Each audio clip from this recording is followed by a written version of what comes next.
Hello दोस्तों, नमस्कार। मैं हूं अभिषेक और एक बार फिर से स्वागत करता हूं आप सभी का मेरे इस चैनल पे। ठीक है ना। तो हम सब पढ़ रहे थे स्टील डिजाइन, जिसमें हम सब ने स्टील के कुछ बेसिक बातें जान ली थी। ठीक है ना। और उस पर कुछ एक दो न्यूमेरिकल को लगाया था। फिर आज हम सब पढ़ने वाले हैं कि स्टील का अभिकल्पन कैसे करते हैं और उसकी कुछ विशेष बातें क्या क्या हैं। ठीक है ना।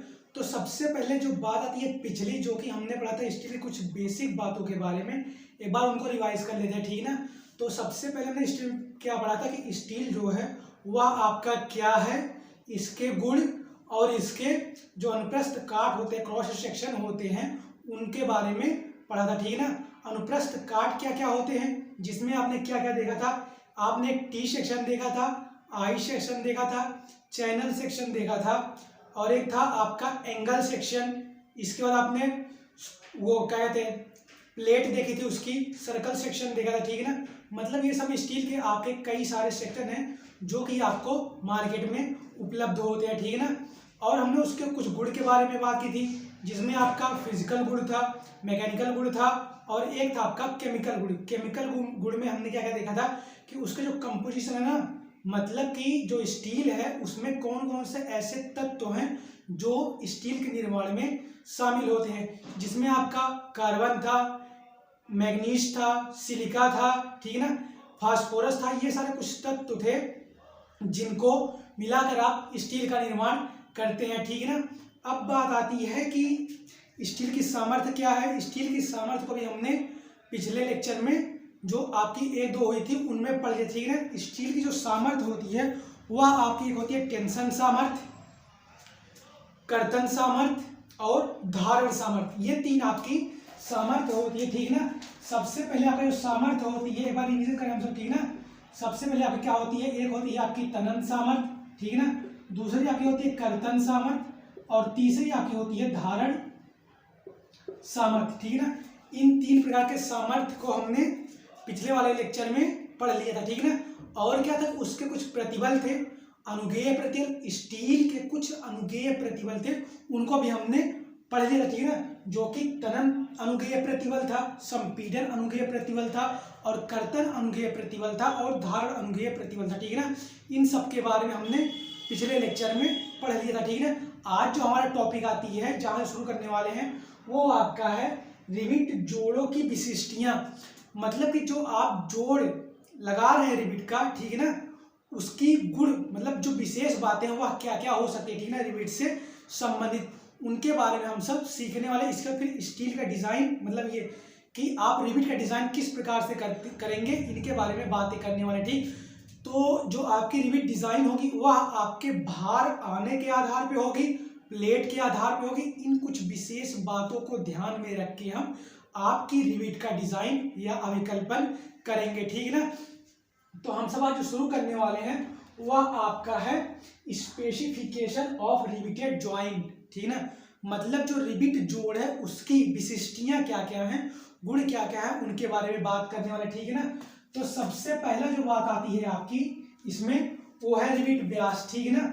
तो मैंने आप सबको पिछले लेक्चर में बताया था रिविट के व्यास के बारे में। जो होता है आपकी जो रिविट व्यास होती है वह दो प्रकार की होती है। ठीक है ना। जो आपकी रिविट व्यास होती है वह दो प्रकार की होती है। सबसे पहला आपका जो आता है रिविट व्यास में, ठीक है ना, जो आपकी ये रिविट व्यास आती है, इसका जो आपका एक पहला प्रकार है वह आपका एक है साधारण व्यास। ठीक है ना। ध्यान से समझिएगा।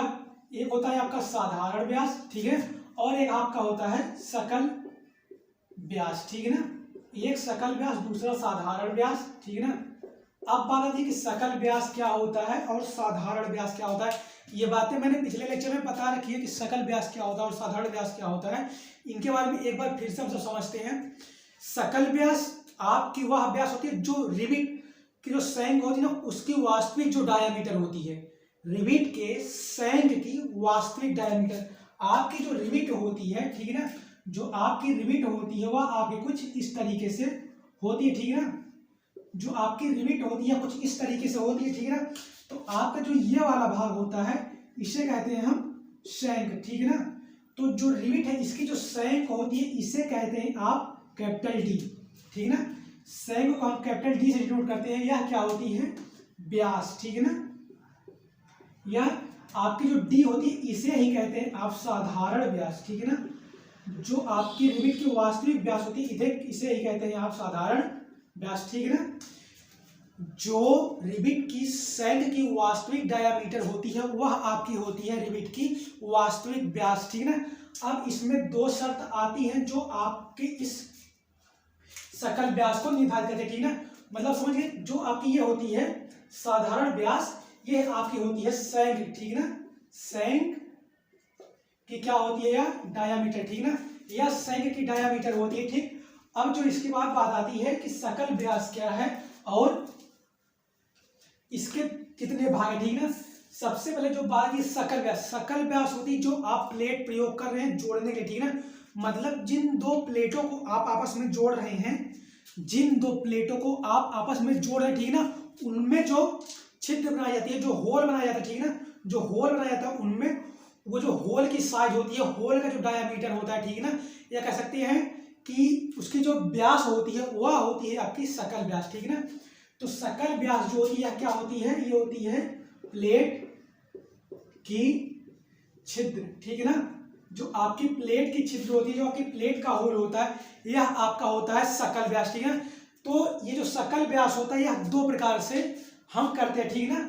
तो जो आपका सकल व्यास है वह आपकी दो प्रकार से करते हैं, ठीक। सबसे पहला जो बात आती है, ठीक ना, यदि जो आपका सैंक है, ठीक है ना, सैंक जो है सैंक यदि उसकी मोटाई जो है, सैंक की मोटाई या कह सकते हैं जो व्यास है, यदि वह 1 से लेके कितनी है 25 mm तक है, ठीक है ना। यदि क्या है जो आप सैंक है ना, मतलब रिबिट का जो सैंक है, यदि उसकी जो व्यास है वह 25 से लेके मतलब कि 1 से लेके 25 mm तक है, ठीक है ना। तो इसमें क्या करते हैं, जो होल की साइज होगी, जो सकल व्यास की साइज होगी वह आपकी हो जाएगी 1 से लेके 25 तक। ये तो जो होगी आपकी क्या होगी रिबिट का डायामीटर होगा, ठीक है ना। यदि ये 25 तक है तो इसमें क्या करेंगे हम 1.5 ऐड करते हैं, ठीक है ना, 1.5 mm ऐड करते हैं। सुनिए फिर से एक बार, यदि जो प्लेट का छिद्र है, ठीक है ना, यदि उसमें जो हम रिबिट लगा रहे हैं, प्लेट में जिस रिबिट का हम प्रयोग कर रहे हैं, यदि उसका जो डायामीटर है वह 25 mm तक है या 25 mm से कम है, ठीक, 25 mm से कम है तो भी हम 1.5 ऐड करेंगे। क्या ज्ञात करने के लिए, प्लेट का होल ज्ञात करने के लिए, ठीक है, या तो कह सकते हैं हम रिबिट का सकल व्यास ज्ञात करने के लिए हम 1.5 ऐड कर देते हैं, ठीक। दूसरा, यदि 25 भी है तो, यदि 25 भी है तो उसमें भी हम 1.5 mm ऐड कर देते हैं, ठीक है। अब जो आपकी तीसरी जो शर्त आती है, कह सकते हैं जो दूसरी बात आती है, शर्त नंबर 3, बात नंबर दूसरी है कि यदि जो रिबिट का हम प्रयोग करने वाले हैं, यदि यह इसकी जो व्यास हो रही है, रिबिट की व्यास जो है वह 25 mm से ज्यादा हो रही है, ठीक, तो उसमें हम 2 mm ऐड करेंगे, ठीक।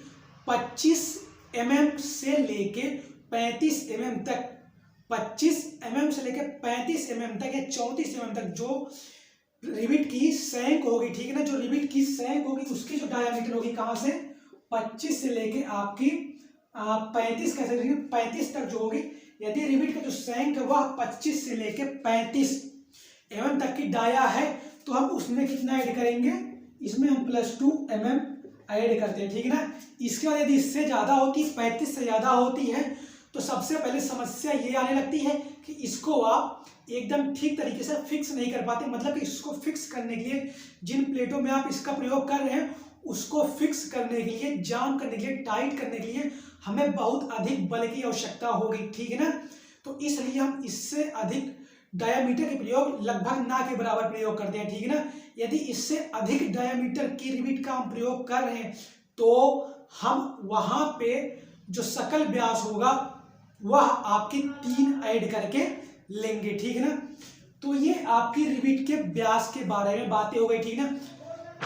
रिबिट की जो बातें थी, ठीक है, रिबिट में हमने 2 बातें पढ़ ली, क्या, एक रिबिट, ठीक है ना, रिबिट का सैंक क्या है, सकल व्यास क्या है और सामान्य व्यास क्या है, ठीक है ना। सामान्य व्यास रिबिट के सैंक की वास्तविक डायामीटर होती है, ठीक। सकल व्यास क्या होता है आपका, यह होता है सैंक में जो डायामीटर है, ठीक ना, संयुक्त में जो डायामीटर है, यदि हम उनमें 1.5 या 2 mm या 3 mm जब ऐड करके लेते हैं, ठीक है ना, रिवेट की संयुक्त की डायामीटर में जब हम 1.5 और 2 mm और 3 mm ऐड करके लेते हैं, तब हमें सकल व्यास प्राप्त होती है। ठीक, यह अलग अलग स्थितियों में हो सकती है। ठीक है ना। अब जो बात आती है कि रिवेट अंतराल क्या होता है, ठीक है ना, जो आपकी अगली बात आती है, रिवेट अंतराल क्या है, अब हम सब इसको जानने वाले, ठीक है ना। तो इसको एक बार आप स्क्रीनशॉट लीजिए, ठीक है ना। अब हम सब सीखने वाले हैं रिवेट अंतराल के बारे में, ठीक है ना।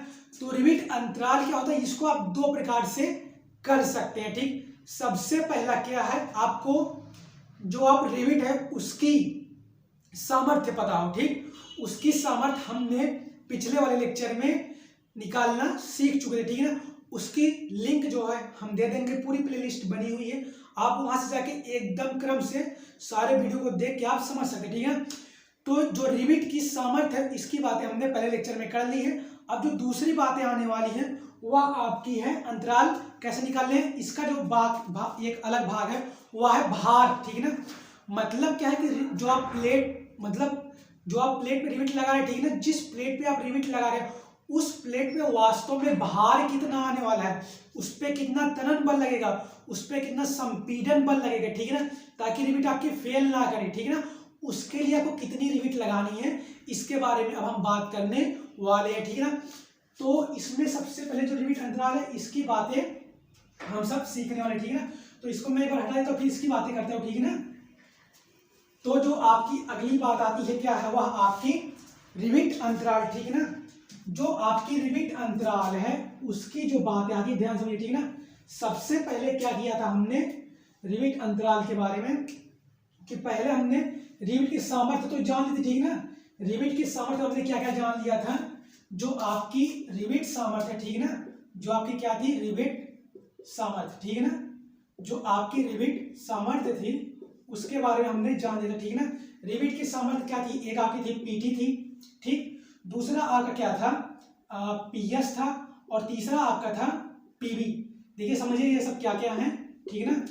पीटी इसको हमने वहां पे क्या लिखा था, एफटी लिखा था, ठीक है ना, और एफबी लिखा था, एफएस लिखा था। पीटी को एफटी लिखा था, पीबी को, जो आपकी पीबी है इसको एफबी लिखा था, और जो पीएस है इसको हमने एफएस लिखा था, ठीक है ना। अब जो बात है इनकी सहायता से हमें क्या पता चल रही थी, रिवेट की सामर्थ्य पता चल रही थी, ठीक है ना। अब हम सब क्या करने वाले हैं कि हमें जो प्लेट है उस पर कितनी रिवेट लगानी है यह आप पता कर देंगे, ठीक है ना। तो इसके लिए हम इन सब में जो सबसे कम आधा, ठीक है ना, इन सब में जो सबसे कम आधा था उसका भाग हम यदि जो उस प्लेट पे भार आने वाला है उसमें भाग कर देंगे, ठीक है ना।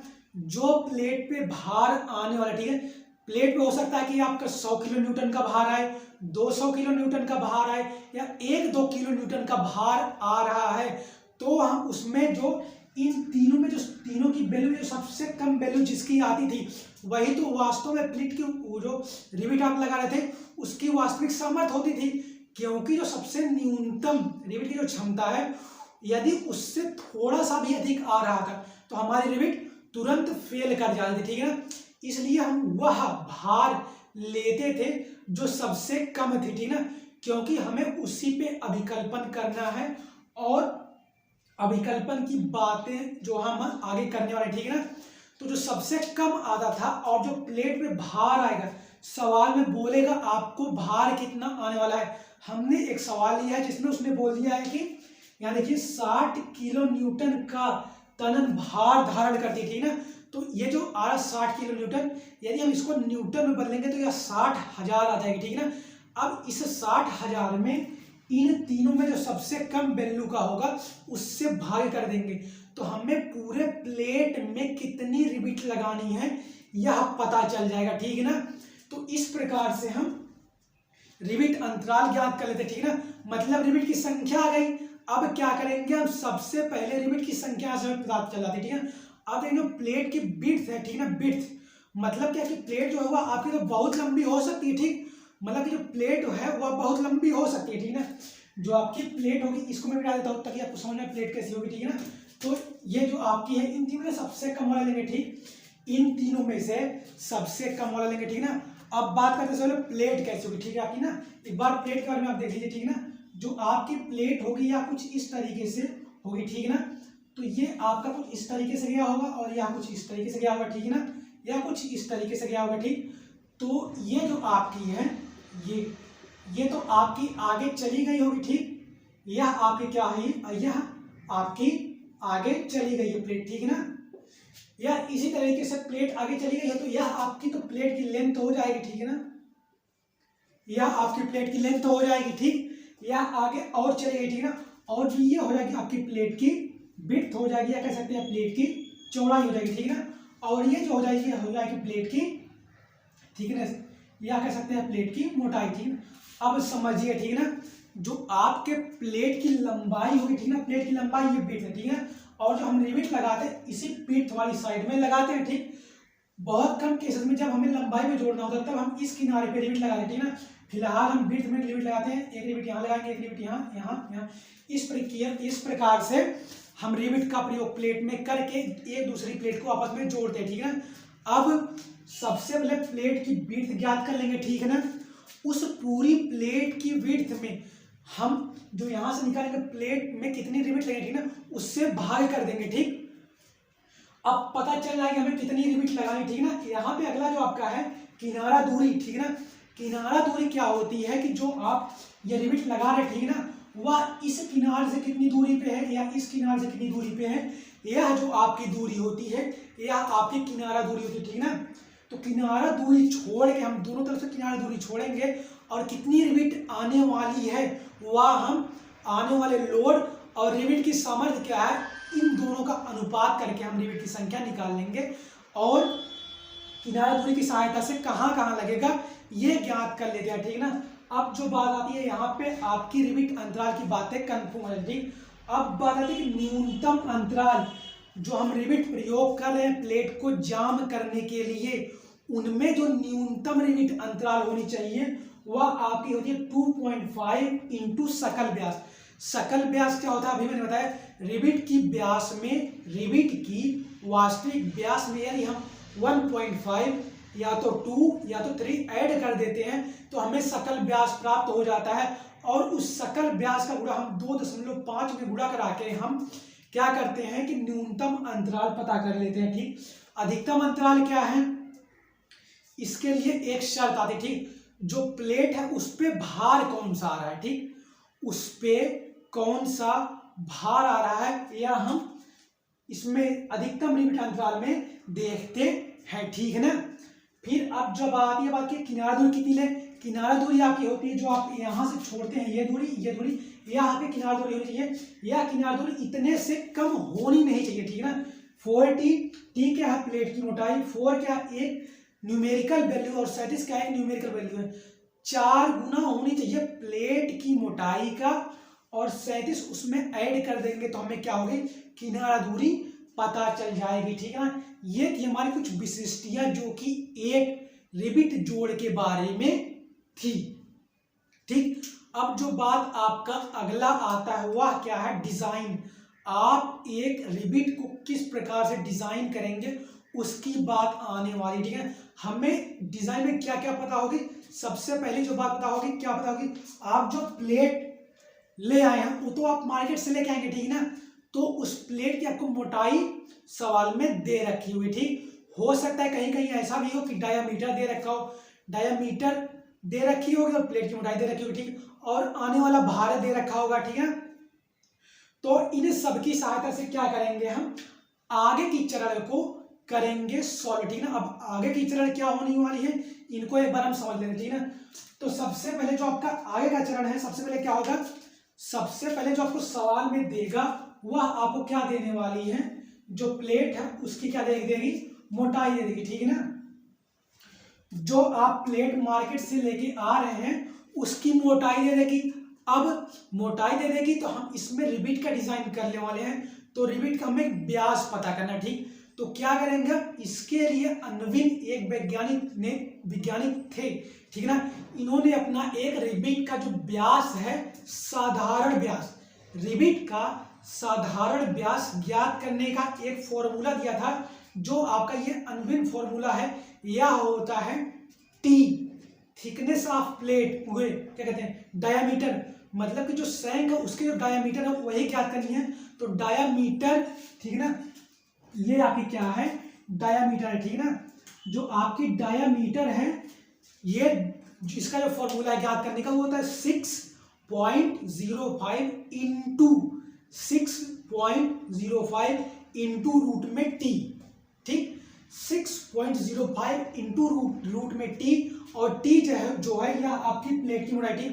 यहां से हम इस प्लेट में कितनी डायामीटर की रिबिट लगानी है यह ज्ञात कर लेते हैं, ठीक। अब अगली जो बात आती है, ये तो आपका यहां से हम क्या ज्ञात कर लेंगे, रिबिट का डायामीटर पहले चरण से ज्ञात कर लेंगे, ठीक। दूसरी जो आपकी शर्त आती है वह आपकी है प्लेट की मोटाई। प्लेट की मोटाई कब ज्ञात करने की आवश्यकता होगी, जब आप बट जोड़ का प्रयोग करें। बट जोड़ क्या होता है कि आपकी ये दो रिबिट थी, ठीक ना, मतलब ये दो आपकी मेन प्लेट है, ठीक, ये एक नीली वाली प्लेट थे, एक ये काली वाली प्लेट है, ठीक। इस पे आपने क्या रखा, आवरण रख दिया, ठीक ना, आवरण रख दिया। इस स्थिति में आपको प्लेट का आवरण जो रख रहे हैं उसकी मोटाई ज्ञात करने की आवश्यकता होगी। जो यह प्लेट की आवरण की जो प्लेट लगी है उसकी जो मोटाई होती है वह होती है 5/8 इंटू टी। आवरण की मोटाई यह होती है 5/8 इंटू टी, ठीक ना। इसकी सहायता से हम क्या करते हैं, आपकी प्लेट की, किसकी, कौन सी plate, cover plate, cover plate की हम मोटाई ज्ञात कर लेते हैं, ठीक है। कवर प्लेट की मोटाई 5/8 इंटू टी, ठीक है ना। तो इस प्रकार हम क्या करते हैं, आपकी आवरण प्लेट की मोटाई ज्ञात कर लेते हैं, ठीक है ना। और आवरण प्लेट की मोटाई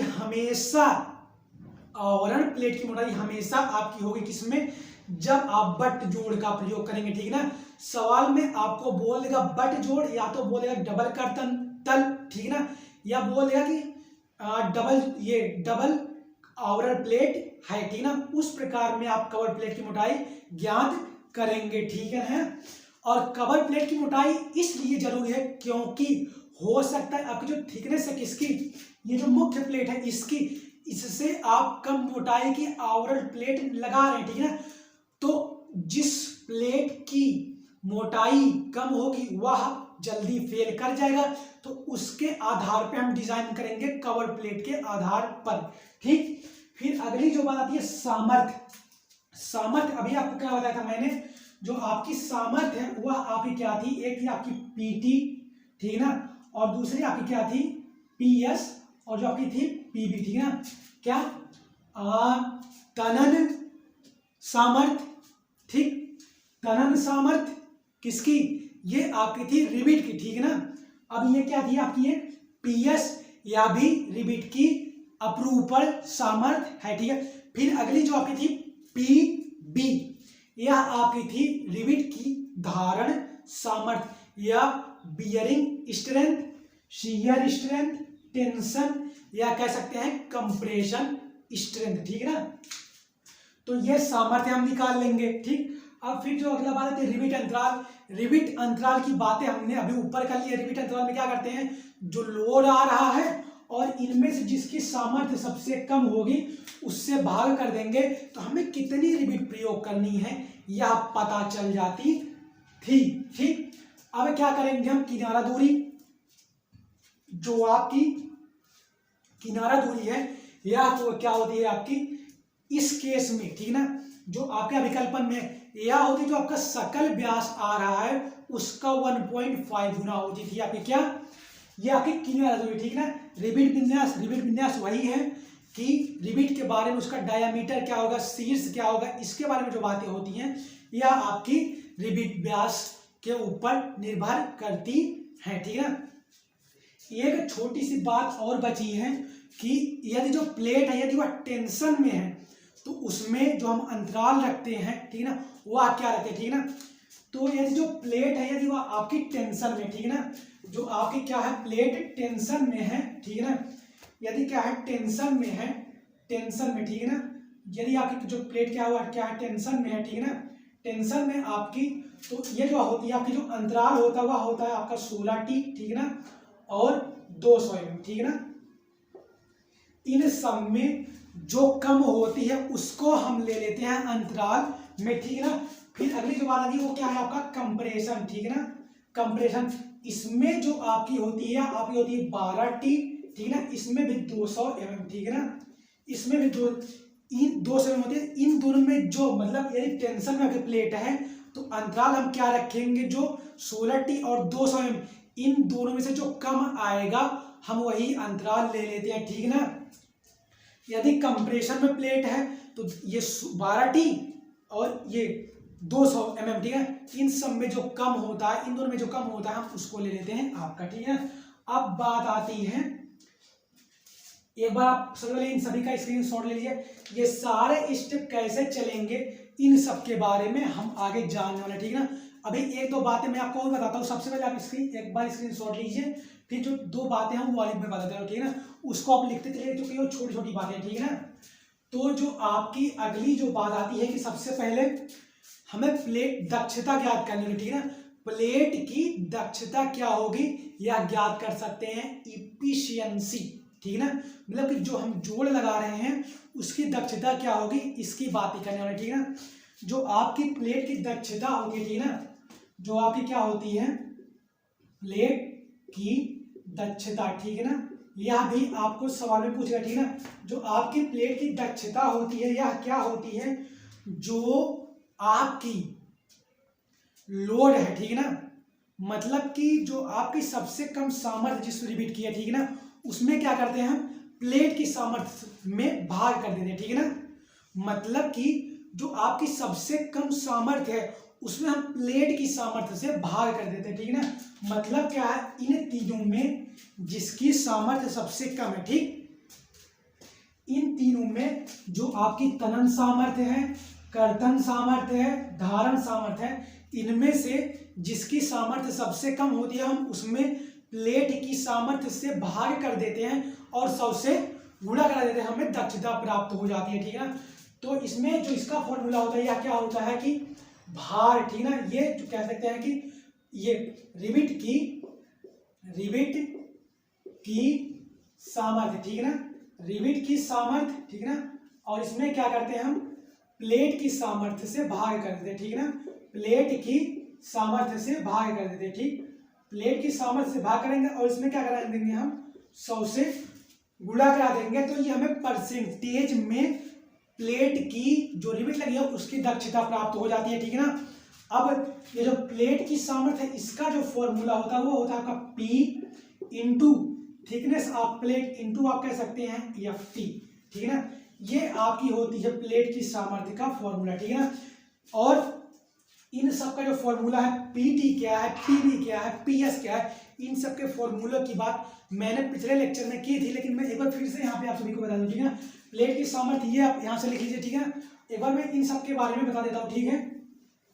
जो आपकी क्या होती है PT क्या होती है, PS क्या होती है और PV क्या होती है। जो इसकी अब ये PT का फॉर्मूला होता है ये आपका होता है P minus D into T into FT, ठीक है ना।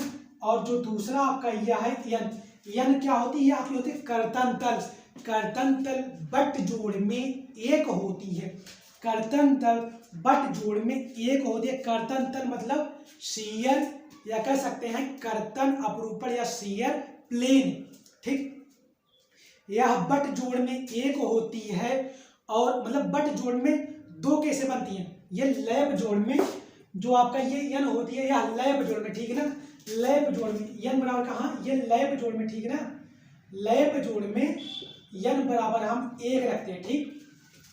और जो आपका दूसरा है बट जोड़, ठीक है ना, बट जोड़ में हम क्या करते हैं N बराबर 1 भी रखते हैं, 2 भी रखते हैं, ठीक है ना, 3 भी रखेंगे, 4 भी रखेंगे। कब, जब कर्तन तल 1 से ज्यादा होगा तब। यदि क्या है बट जोड़ में जब एक प्लेट से ढका गया है, ठीक है ना, मतलब क्या ये आपकी 2 प्लेटें थी, ठीक है ना, मैंने सिर्फ इस पे एक ही आवरण प्लेट रखा, ठीक है।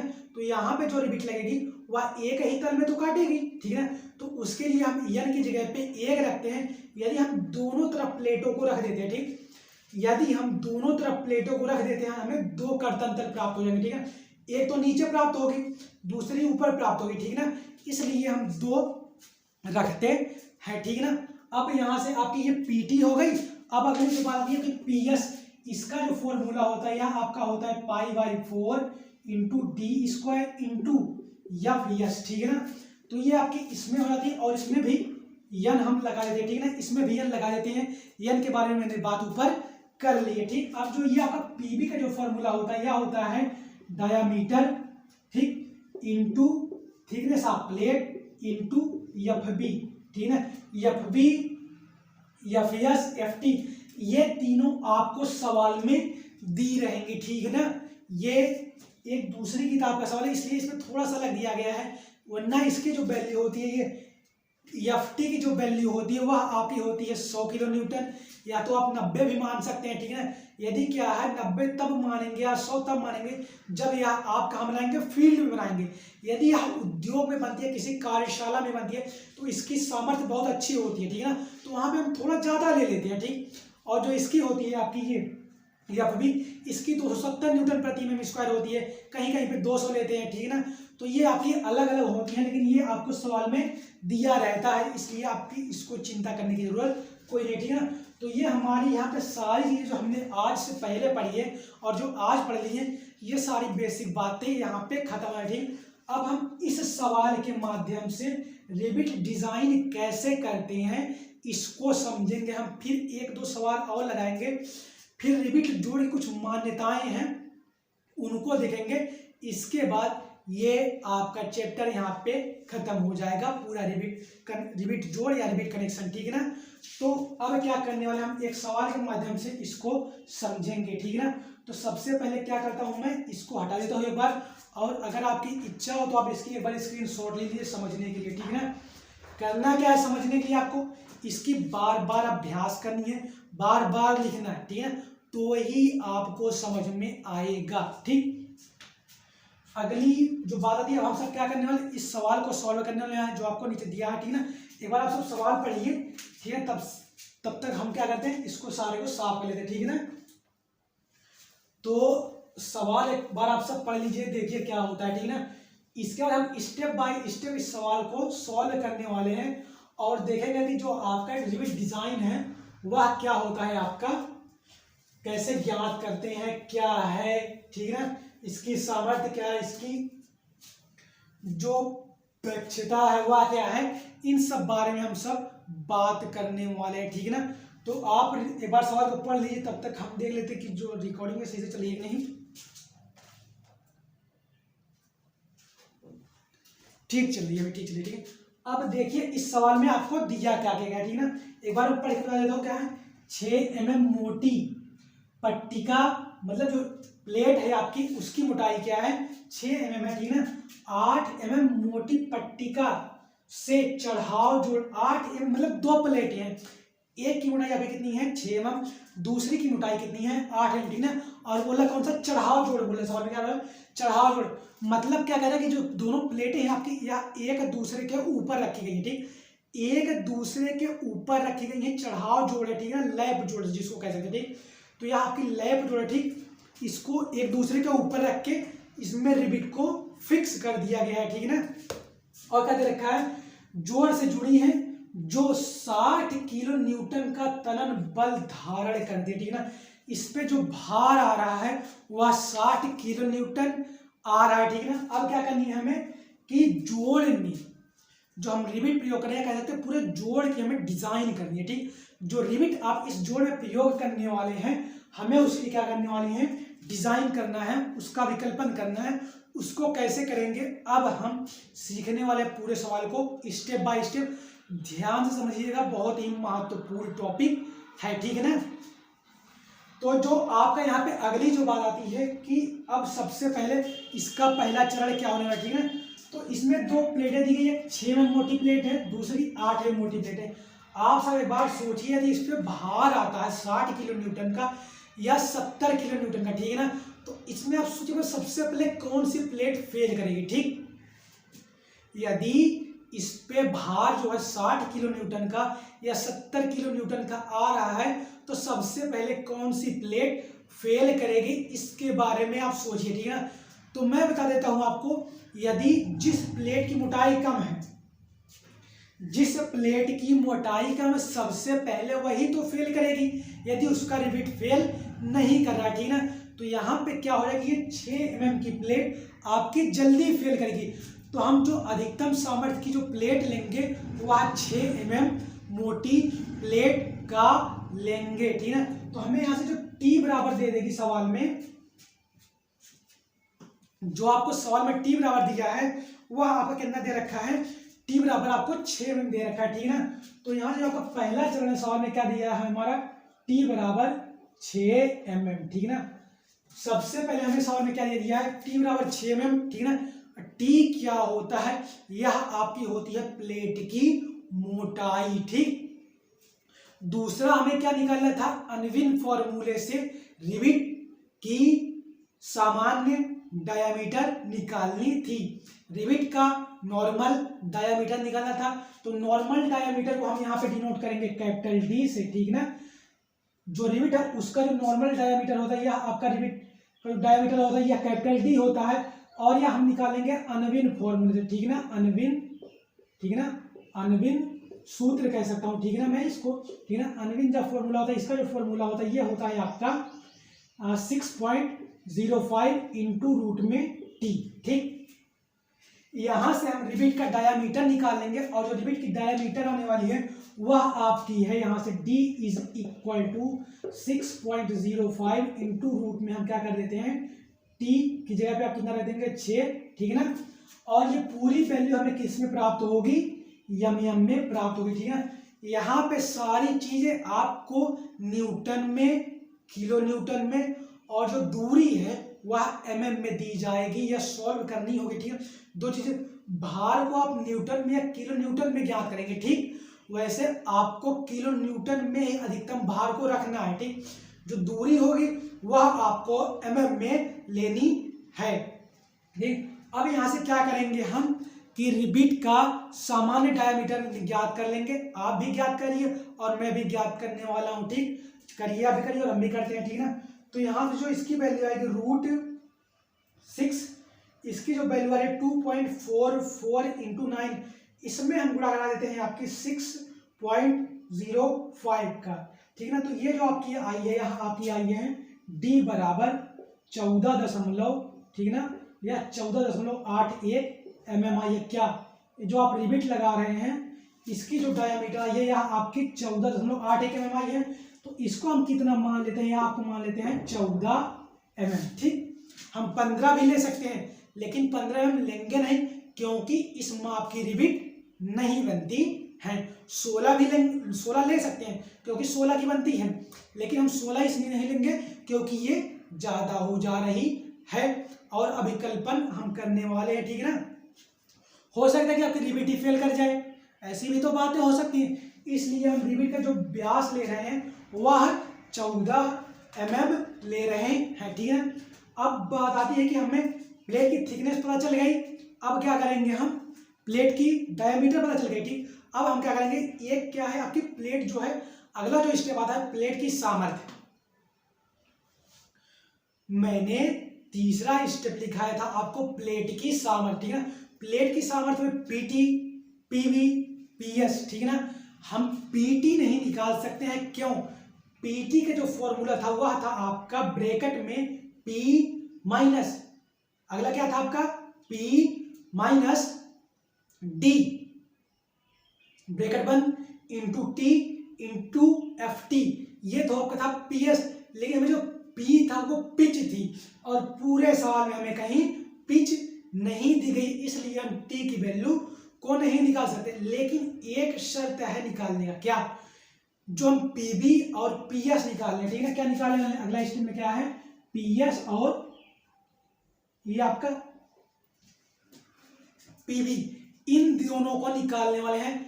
इन दोनों में जो कम आएगा, ठीक है ना, इन दोनों में जो कम आने वाला हम उसको रखेंगे पीटी के इक्वल, और पीटी से हम क्या निकाल लेंगे, पिच निकाल लेंगे, ठीक है ना। तो पिच क्या होती है, क्षैतिज दूरी होती है दो रिबिट के बीच की, ठीक है ना। तो यहाँ से पिच के बारे में, तो सबसे पहले क्या करने वाले हैं हम, आपका ये आप पीएस निकाल ले या तो पीपी निकाल ले, कुछ भी निकाल सकते, ठीक है। इन दोनों में जो कम आएगी उसको हम पीटी के इक्वल रख देंगे, ठीक है ना। तो यहां से हम सबसे पहले क्या निकाल लेते हैं, आपकी पी यस निकालें, ठीक है ना। यह क्या है, आपकी धारण सामर्थ्य, ठीक है ना। यह क्या है, आपकी धारण सामर्थ्य है, ठीक है ना। जो धारण सामर्थ्य, इसका जो फॉर्मूला होता है यह आपका होता है π/4 into D square into F S into N. कर्तन तल आपका यहाँ पे चढ़ाव जोड़ है, कर्तन तल यहाँ पे चढ़ाव जोड़ है, इसलिए कर्तन तल की जो कर्तन तल है उसकी वैल्यू कितनी होगी, 1 हो जाएगी, ठीक।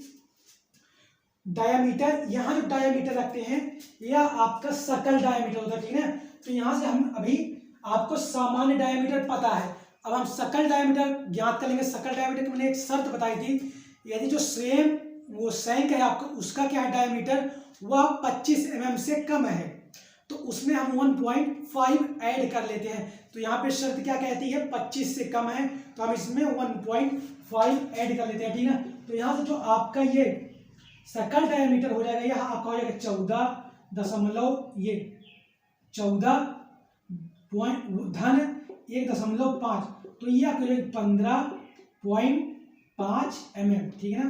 तो यहाँ जो आपकी डी की वैल्यू हो जाएगी वह आपकी कितनी हो जाएगी, 15.5 mm, ठीक है ना। अब सवाल में सब कुछ आपको दिया गया है, एन की वैल्यू 1 हो जाएगी, एफ एस की वैल्यू सवाल में आपको दी रखी है कितनी, 94.5 न्यूटन प्रति mm स्क्वायर। अब हम यहाँ से पी एस निकाल सकते हैं ना, आप फॉर्मूले में सारी वैल्यू को रखिए और निकालिए, ठीक है ना।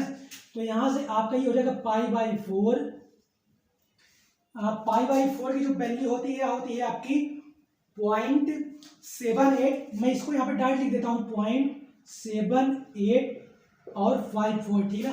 π/4 की वैल्यू इतनी होती है, आप निकाल के देख सकते हैं, ठीक है। मैं इसको डायरेक्ट लिख देता हूँ, और जो डी की वैल्यू है कितनी है आपकी 15.5 का स्क्वायर, ठीक है ना। और यहाँ पे मैं गुणे लगा देता हूँ किसका, इसकी जो एफ की वैल्यू है वह कितनी दी गई है 94.5, और एन की वैल्यू कितनी है 1, ठीक है ना। तो यहाँ से जो आपकी पी एस आ जाएगी उसकी वैल्यू कितनी आई है, आप एक बार ज्ञात करिए और हम भी ज्ञात कर लेते हैं, ठीक है ना। तो मैं एक बार देख लेता हूँ यहाँ नीचे दिख रहा है कि नहीं, और तब तक आप निकालिए, ठीक है ना। दिख रहा है सब कुछ, ठीक है ना। तो इसकी वैल्यू मैं भी निकाल लेता हूँ। सबसे पहले मैं क्या करूँगा, 5/4 की वैल्यू एक बार चेक कर लेता हूँ मैं, सही है कि नहीं, ठीक है ना। तो यहाँ पे आपका ये π/4, इसकी वैल्यू, हाँ इसकी वैल्यू ठीक है, ठीक है ना। यहाँ पे 3 आ रहा है, लेकिन मैंने एक बढ़ा के लिख दिया 4, ठीक है ना। अब मैं इसकी गुणा कराने वाला हूँ किसमें, 15.5 की घाते 2 और गुणे ये 94.5, ठीक है ना। 94 इंटू 5 इंटू 1 का गुणा करने से कोई फायदा नहीं है, तो इसकी जो वैल्यू आ रही है वो आपकी कितनी आ रही है, पी एस वैल्यू यहाँ कितनी आ रही है 17.813.38, ठीक है ना। तो इसको हम क्या करते हैं, एक लगभग वैल्यू में कितनी लिख देते हैं, ये जो आपकी लगभग वैल्यू आएगी या कितनी हो जाएगी आपको 17.814, ये क्या आएगी आपको न्यूटन में, ठीक है ना। तो जो आपकी पीएस की वैल्यू आ गई है यहाँ से, ये न्यूटन में आ गई है, ठीक। अब हम क्या निकालेंगे, पीबी निकालेंगे, ठीक। अब हम पीबी निकालने वाले हैं, और पीबी और पीएस में जो कम होगा उसको हम पीटी के बराबर रख के क्या करेंगे, हम पिच निकालेंगे, ठीक है ना। तो अगला स्टेप हमारा क्या है, वह क्या है आपका ये पीबी निकालने का, ठीक है ना। तो अब हम यहाँ से निकालेंगे क्या, पीबी, ठीक है ना। तो अगला स्टेप क्या, हम पीबी निकालने वाला, ठीक है ना।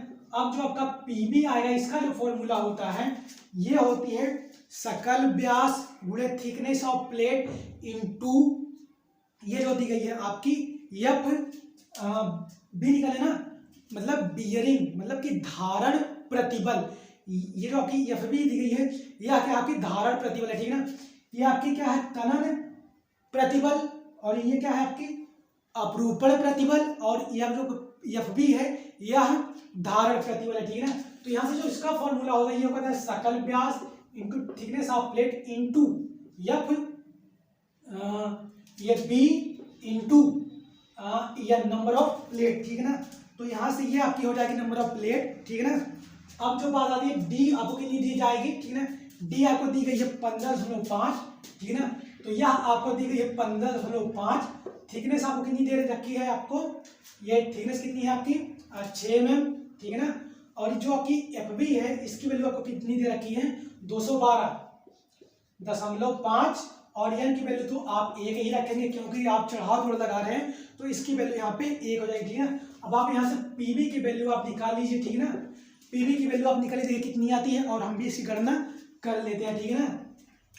तो इसकी जो है ये 15.5 गुने में 6 गुने में 212, ठीक है ना, इंटू 5, ठीक है ना, इंटू 1 कर सकते हैं लेकिन हम करेंगे नहीं क्योंकि उससे कोई फर्क नहीं पड़ने वाला, ठीक है ना। तो इसकी जो वैल्यू आई है वह कितनी है आपकी 197,625, ठीक है ना। ये आपकी न्यूटन में आई है, ठीक है ना। इसको हम लगभग या इक्विवेट कर लेते हैं कितनी 19.76, 2 की जगह पे हम कर लेते हैं 3 न्यूटन, ठीक है ना। हो सकती है आपकी जो वैल्यू है वो 2-4 अंक या 2-4 वैल्यू घट बढ़ सकती है। हो सकता है यहाँ पे 63 की जगह पे आपका 70 आ रहा हो या 60 आ रहा हो, ऐसा हो सकता है। ऐसा कोई फिक्स नहीं है कि जो हमारी वैल्यू आ रही है वो आपकी वैल्यू से मैच करती है, ठीक है। लेकिन लगभग में आ सकती है, 10, 20, 50 का अंतर होगा लेकिन लगभग में आएगी, ठीक है ना। तो यहाँ से आपकी पीबी और पीएस आ गई है, इन दोनों में आप चेक करेंगे कि कम कौन सा है, ठीक है ना। अब मैं इस सवाल को यहाँ पे हटाऊंगा क्योंकि हमें आगे भी सॉल्व करना है, ठीक है ना। तो इन सब में आप तुलना करके देखेंगे आपको कम कौन सा दिखता है, ठीक है ना। फिर हम आपका आगे सॉल्व करते हैं, ठीक है ना। तो यहाँ से आपको कम कौन सा दिख रहा है, यहाँ पे 17 और ये 81.4 दिख रहा है, यहाँ पे 19.76.3 दिख रहा है। हमें कम तो पीएस वाली दिख रही है, तो हम जो आपका पीएस है इसको हम पीटी के बराबर रख देंगे, ठीक है ना। तो अगला जो आपका चरण है मैंने यहाँ लिख देंगे मान लिया। क्या लिया, मान लिया। क्या निकालेंगे हम, पिच निकालेंगे। क्या मान लेते हैं जो आपका पीएस है, क्योंकि सबसे पहले जो आपका प्लेट है ये जो रिविट है यह इसी लोड पे फेल कर जाएगी, यहां तक पहुंचने की जरूरत ही नहीं है, यहां तक आपको जाने की जरूरत नहीं है, आपको यहीं पे तो फेल कर जाएगी। तो हमने इस सामर्थ्य को टी के इक्वल मान लिया, ठीक है ना। तो इसकी यहाँ पे पीटी के इक्वल मान लिया, ठीक है। और पीएस की वैल्यू कितनी दे रखी है 17.84 और पीटी का जो फॉर्मूला होता है यह आपका होता है P minus D into T into F T. PT का जो फॉर्मूला होता है यह आपका होता है P minus D into T into F T, ठीक। तो अब क्या करेंगे, हमें डी दिया है, टी दिया है, एफ टी दिया है, लेकिन पिच नहीं दिया है। यहां से हम पिच निकाल लेंगे, ठीक ना। पिच क्या होता है, दो रिबिट के बीच की क्षैतिज दूरी होती है पिच आपकी, ठीक है ना। तो यहां से जो आपका पिच हो जाएगा, ध्यान समझिए, पिच जो हो जाएगा यह हो जाएगा आपके, मैं एक बार क्या करता हूं P minus D step by step solve करता हूं ताकि आपको समझ आए, ठीक है ना। इसको मैं बराबर कर दूंगा किसके 17,814 बटे, ये देखिए मैंने इसको ले लिया हूं, मैं ले लिया हूं और ये दोनों गुणे में थे इसके, ठीक है। ये नीचे आ जाएंगे किसके, इसके नीचे आ जाएंगे, ठीक है। और T into F T, T की वैल्यू कितनी थी आपके पास 6, टी की वैल्यू आपके पास कितनी थी 6 गुने एफ टी की वैल्यू आपके पास कितनी थी शायद 94 थी ना, 94 ऐसे कुछ थी। तो मैं उसको लिख देता हूँ यहाँ पे 94.5, ठीक है ना। सवाल में आप सब देख लीजिएगा, यहाँ पे ये वैल्यू आप सब गलत नहीं करेंगे, ठीक है ना। मैं तो गलती से हटा दिया इसलिए मुझे याद नहीं है, तो 94 शायद ही 5 लिख दी, ठीक ना, शायद सही है। और इसके बाद क्या है, इसमें यदि मैं यहाँ पे ये डी माइनस है, ठीक ना, और डी क्या है आपकी 15.5, इस डी को मैं यदि क्या करता हूँ इस तरफ लेके आता हूँ तो इधर ये घटी थी, इधर आके क्या हो जाएगी आपकी जुड़ जाएगी आपकी 15.5, ठीक। अब आप सॉल्व कर लीजिए, आपको पिच पता चल जाएगी। इतनी तो आपको सवाल में ज्ञात करनी थी क्योंकि आप डिजाइन कर रहे हैं, ठीक। हर एक स्टेप को आपको ध्यान देना, ठीक। तो करिए आप सब ये वैल्यू लाइए, इसकी पिच की वैल्यू कितनी आती है, ठीक। निकालिए आप सब कितना होगा ये है आपका 17, 8, 1, 4। इसमें आपको भाग करना है कितने से, 6 गुणैया में 9, 4 इंटू 5, ठीक है ना। तो ये हमारे कितनी आ रही है, 31.41। 31.41 सिर्फ आपको इतने की वैल्यू आ रही, ठीक। इसमें हम 15 ऐड कर देंगे तो हमें पिच लेंथ पता चल जाएगी, ठीक है। तो इसमें हम क्या करते हैं, इस 15.5 को ऐड कर देंगे, 15.5, ये आपकी आई है 46 जो आपकी पिच आई है कितनी आई है आपकी 46.91, ठीक है ना, 91 mm, ठीक है ना। तो ये आपकी mm है। मैं इस पिच को क्या मान सकता हूँ, 50 मान सकता हूँ कि नहीं, 50 mm, ठीक है ना। ये लगभग कुछ भी मैं 47 भी मान सकता हूँ, 48 भी, 49, 50 भी। 50 मैंने इसलिए मान लिया है, आप 47 भी मान सकते हैं, मैं भी 47 मान सकता हूँ। लेकिन क्या करेंगे, आपको ये थोड़ी अच्छी वैल्यू लिख रही है ना, 50 अगर रखते हैं तो हमें कुछ ज्यादा अच्छा मान प्राप्त होगा, ठीक। तो यहां से हमें पिच प्राप्त हो चुकी, हमने क्या निकाल लिया, आपकी पूरी प्लेट की डिजाइन कर ली है, ठीक है। अब क्या है हमें, अब हम प्लेट की सामर्थ्य निकालेंगे, फिर दक्षता निकालेंगे, फिर रिबिट की संख्या निकालेंगे। पर इतना कहानी सिर्फ आपको सवाल में इतना ही बोला है करने के लिए, ठीक है ना। यहाँ पे ये आपका सवाल खत्म हो जाता है। मैं इस सवाल को थोड़ा सा और आगे ले जाने की कोशिश करता हूँ, ताकि जो आपके आगे आने वाले सवाल है वो भी आप इसी एक ही सवाल से आपको पूरा स्टेप समझ में आ जाए, ठीक है ना। सबसे पहले आप एक बार स्क्रीनशॉट लेंगे, ठीक है ना। स्क्रीनशॉट लेने से पहले एक बात और, प्लेट की सामर्थ्य हम निकाल लेते हैं, ठीक है ना। तो जो आपकी प्लेट की सामर्थ्य होगी, प्लेट की सामर्थ्य, ठीक है ना, प्लेट की सामर्थ्य, ये तो सारी किसके बारे में थी, ये सारी रिबिट के बारे में, ठीक थी। अब हम प्लेट की सामर्थ्य निकाल लेते हैं। ये जो प्लेट की सामर्थ्य होती है, ये पिच इंटू टी। टी क्या है आपकी प्लेट की मोटाई, पिच हमने अभी निकाला है, ठीक। अब हम प्लेट की सामर्थ्य को ज्ञात कर लेते हैं, ठीक है। ये हमें प्लेट की पिच कितना लिया हूँ, 50 लिया हूँ, इसलिए आप सब पिच को 50 लेंगे, ठीक ना। 50 गुणे 6, टी आपका 6 ही तो है 6, और ये पीटी की वैल्यू आपके पास कितनी आई थी, अभी आपको मैंने बताया था 94.5, ठीक है ना। मैंने ले लिया था सवाल में, शायद यही दिया था, मैं एक बार चेक करके कंफर्म कर लेता हूँ, ठीक है ना। तो जो आपकी किसकी वैल्यू थी, पीटी की वैल्यू, गलती हो गई, पीटी की वैल्यू सवाल में कितनी दे रखी थी, 63 दे रखी, ठीक है ना। तो सही कर लेते हैं, कुछ हुआ नहीं है, ठीक है ना। वैसे आप इस पे डिजाइन करें कोई बात नहीं, 63 आप उसको बदल के 64.5 कर लीजिए, ठीक है ना, कुछ भी बदलने की जरूरत है, ठीक। तो आप क्या करेंगे, आप यहाँ पे 64 आपकी यही रख देंगे आप 94.5, ठीक है ना। मैंने कहीं और ये 94 यहाँ भी 5 रखी थी, तो क्या करते हैं आप सुधार लीजिए, ठीक है ना, क्योंकि आप वैल्यू कुछ भी रखेंगे वो तो बदल तो जाएगी, ठीक है ना। तो मैं क्या कहता हूँ इसको सुधार लेता हूँ, आप सब सुधार लीजिए, ठीक है ना। इसकी वैल्यू सवाल में कितनी दे रखी है, यह आपको दे रखी है 63, ठीक है ना, ये आपको 63 दे रखी है। तो मैं एक बार फिर से पिच को निकाल लेता हूँ, और आप एक बार फिर से पिच को निकाल लीजिए, ठीक है ना। वो क्या हो जाएगा आप ज्ञात कर लीजिए, ठीक है ना। तो ये 17, 8, 1, 4, इसमें मैंने डिवाइड करते किससे, 6 गुणे 63, 6 इंटू 63, ठीक है ना।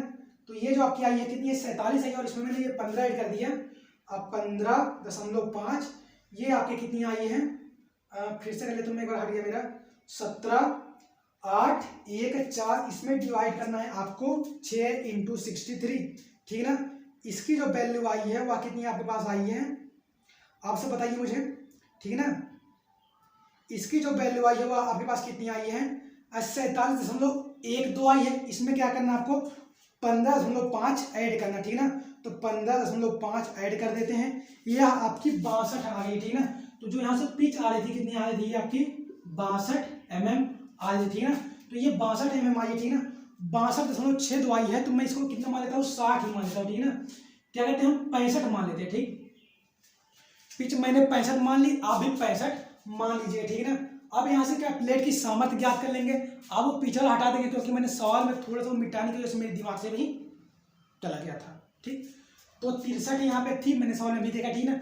अब बात आती है प्लेट की सामर्थ्य, हम सब निकाल रहे थे, हमें पिच कितनी प्राप्त हो गई यहाँ पे 65, थिकनेस आपको 6 सवाल में दे रखी है, और ये पीटी की वैल्यू आपको कितनी दी है मैंने यहाँ पे 63, तो यहाँ से हमें प्लेट की सामर्थ्य कितनी आ जाएगी आप सब एक बार याद कर लीजिए, और मैं भी याद कर लेता हूँ। ये आपकी 65 गुने 6 गुने 63, ठीक, ये आपकी आई है सामर्थ्य कितनी है, ये 24570 न्यूटन, ठीक है ना, ये आपकी न्यूटन में आ गई, ठीक। अब यहाँ पे हमें सब कुछ प्लेट की सामर्थ्य, सबसे कम कौन सी जो सामर्थ्य आई है मतलब कि रिबिट की वह कौन सी है, और भार कितना आ रहा है, ये कुछ चीजें हमें पता नहीं है। भार आपको सवाल में दे रखा था 60 किलो न्यूटन, ठीक है ना, यहाँ पे मैं लिख देता हूँ, लोड मैंने लिखी नहीं थी, ठीक ना, जो आपकी क्या है भार है, ठीक है ना, भार आपको दे रखी कितनी यहाँ पे 60 किलो न्यूटन, ठीक। हमें सब कुछ पता चल गया। अब हम देखेंगे अगला स्टेप क्या होने वाला आपका। अब आप स्क्रीनशॉट लीजिए पर अच्छे से इसका, फिर हम इसको हटाएंगे और फिर आगे देखेंगे कि सवाल में आगे क्या क्या आपसे पूछ सकता है, ठीक है ना। तो मैं एक बार सभी को हटा देता हूँ, फिर आगे बात कर लेंगे, ठीक है ना। अब मैं क्या निकालने वाला हूँ, सबसे पहले क्या निकालूंगा कि आपको कितनी रिबिट लगानी है, ठीक। तो सबसे पहले क्या करेंगे आप, रिबिट की संख्या ज्ञात करेंगे, ठीक है ना। आपको निकालनी क्या है, रिबिट की संख्या, और रिबिट की संख्या का मैंने फॉर्मूला आपको बताया था, वो क्या था आपका, कितना भार आ रहा है, ठीक है ना, और सबसे कम भार किसका है। फिर मैंने कुछ तो हटा दिया, क्या करेंगे आप, कोई बात नहीं, मैं क्या करूंगा यहाँ पे रिबिट की संख्या निकालूंगा, ठीक है ना। हमें इसकी जरूरत है क्योंकि इसकी वैल्यू सबसे कम आई, ठीक है ना। तो अगला जो आपका स्टेप है वो क्या है कि रिबिट संख्या, ठीक है ना। अगला आप निकालेंगे रिबिट संख्या, ठीक है ना। रिबिट संख्या की आपका क्या था, जो आपका भार आ रहा था वह कितना आ रहा था आपका 60 किलो न्यूटन, ठीक है ना। तो इसको मैं बदल देता हूँ किसमें, न्यूटन में, ठीक है ना। इसमें मैं 1000 को लगा देता हूँ, ठीक। और जो कि भार आ रही है वह कितनी आ रही है, ये कितनी आ रही है आपकी 1784, ठीक है ना। यही आपकी सबसे कम भार आ रही थी। अब मैं इसको एक दूसरे से भाग करके हमें कितनी रिबिट लगानी है इसको ज्ञात कर लेते हैं, ठीक है। तो आप भी ज्ञात कर लीजिए, ये आपका 60,000, ये न्यूटन में है, मैंने इसको बदल दिया किसमें, किलो न्यूटन में। तो ये आपकी 60 गुणे 1000, तो ये आपकी न्यूटन में बदल गई, ठीक है ना। आप बदल लेंगे, ठीक है ना, ये मैंने डायरेक्ट ऊपर लिख दिया, ठीक। तो मैं 60,000 में भाग कर देता हूँ 17,814। तो हमें कितनी रिबिट लगानी है, यहाँ पे जो इसकी वैल्यू आई वह है 3.36, ठीक है ना। ये तो नंबर में आएगी, ठीक। तो 0.36 ये तो कोई वैल्यू है नहीं, तो हम यहाँ पे क्या 3 भी रिबिट लगा सकते हैं और 4 भी लगा सकते हैं। तो हमें यहाँ पे थोड़ी अच्छी मजबूती के लिए क्या करेंगे, हम यहाँ पे 3 को हटा के 4 रिबिट लगाएंगे, ठीक है ना। तो मैंने कितनी रिबिट संख्या मान ली, नंबर ऑफ रिबिट, यहाँ पे मैं कितनी मान लेता हूँ, 4 मान लेता हूँ। हमने रिबिट की संख्या निकाल ली, ठीक है ना। और जो कि किनारा दूरी थी वह तो आप पहले ही निकालेंगे, कैसे, किनारा दूरी आप निकाल लेंगे 4t इंटू शायद 36 था, ठीक है ना। 36 पहले जो कुछ भी था मैंने पहले बताया था, आप वहां से निकालेंगे किनारा दूरी, ठीक है ना। तो आप किनारा दूरी आपकी जिम्मेदारी निकालना, ठीक। अब मैं प्लेट जो मतलब सामर्थ्य है ना उसकी दक्षता कितनी होने वाली है उसको निकालने वाला हूँ, ठीक है। तो यहाँ पे निकाल देता हूँ मैं दक्षता को इससे करते हैं डिनोट। यह जो आपकी दक्षता होती है यह क्या होती है आपकी, कि कितना जो आपकी कितना भार आ रहा है जिसपे आप फेल कर जा रही है, ठीक है ना। जो आपकी दक्षता होती है उस पर कितना भार आ रहा है, मतलब कि ये वाला भार जिसपे रिबिट आपके फेल कर जा रही है, ये वाला भार, ठीक है ना। तो इसमें हम प्लेट की सामर्थ्य से भाग कर देंगे और किसमें हम लगा देंगे 100 में, 100 से, क्योंकि हमें जो दक्षता है वह किसमें ज्ञात करनी है, आपको प्रतिशत में ज्ञात करने वाली है, ठीक है ना। तो हमें जो भार आने वाला है वह कितने आने वाला है, ये आपकी आने वाली है, इसी पे तो आपकी प्लेट फेल कर रही है। तो हम इस भार को यहाँ रखेंगे ऊपर 8140, इसमें भाग करेंगे किससे, प्लेट की सामर्थ्य से। तो आपकी जो प्लेट की सामर्थ्य थी वह कितनी आई थी आपको पता होगी। प्लेट की सामर्थ्य मैंने कितनी निकाली थी, 63 इंटू वो 65 इंटू 6 इंटू 63, ठीक है ना। तो ये जो आपकी आई थी उसको मैं एक बार फिर से निकाल लेता हूँ, आप सभी ज्ञात निकाल लीजिए, आपको पता होगा तो वो आप नीचे रखिए और उसमें 100 से क्या करा दीजिए, गुना करा दीजिए, ठीक है ना। तो आपकी परसेंटेज में वैल्यू आई, ठीक है। मैं उसको निकाल लेता हूँ, आपकी 65 गुणे 6 इंटू 63 थी, ठीक है ना। वो कितनी आई थी आपकी, ये आई थी 2, 4, 5, 7 0, ठीक ना। तो इसको क्या करेंगे हम, यहां से ये वैल्यू ज्ञात कर लेंगे, ठीक है ना। तो ये आपकी 717,814, ठीक है ना, इंटू 100, ठीक है ना। इसमें डिवाइड कर दूंगा इसका 24 5 570, ठीक है ना। ये आपकी आई कितनी 72.50%, ठीक है ना। तो यहाँ पे जो दक्षता आने वाली है प्लेट की वह इतनी आने वाली है, ठीक है ना। तो यहाँ पे आपकी सारी चीजें हो जाती हैं खत्म, ठीक है ना। बाकी और आपको कुछ नहीं करना है सवाल में, यहाँ पे सारी बातें आपकी हो जाती है खत्म, ठीक है ना। तो जो आपकी प्लेट में ये यहाँ पे दक्षता दी गई है वह अभी कितनी आई है, ये लगभग समान ही आई, ठीक है ना। तो यहाँ पे इस तरीके से आपका सवाल होने वाला है सॉल्व, ठीक है ना।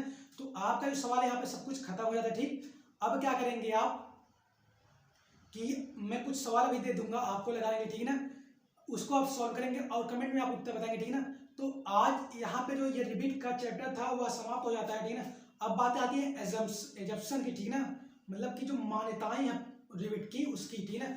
सबसे पहले जो आपकी वो क्या है कि मान्यता सुन लीजिए आप ध्यान से। रिबीट में जो आपका जो रिबीट प्रयोग कर रहा है वह समान अंतराल पे होनी चाहिए, समान डायमीटर के रिबीट प्रयोग करने चाहिए, ठीक है ना। प्लेट की मोटाई सभी जगह पे समान होनी चाहिए, ठीक है ना। ये सब कुछ मान्यताएं हैं रिबीट की, ठीक है ना। तो ये रिबीट वाला चैप्टर यहाँ पे आपका पूरा खत्म हो जाता है, ठीक। हो सकता है कि मैं आपको कल से जो आपका अगला चैप्टर है ये स्ट्रक्चरल स्टील जॉइंट वाले में बोल्ट है, ठीक है ना। तो आगे जो बातें करेंगे हम बोल्ट के बारे में करेंगे, ठीक है ना। तो इस पे कुछ और न्यूमेरिकल में बीच में लेके आता रहूंगा ताकि ये चैप्टर आपको अच्छे से एकदम कंप्लीटली समझ में आ जाए, ठीक है ना। तो आज के लिए सिर्फ इतना ही। अगर आपको लेक्चर पसंद आती है, वीडियो पसंद आती है तो आप वीडियो को लाइक करें, शेयर करें और क्या करेंगे आप लोगों तक पहुंचाएंगे, ठीक है ना। तो आज के लिए सिर्फ इतना ही, धन्यवाद।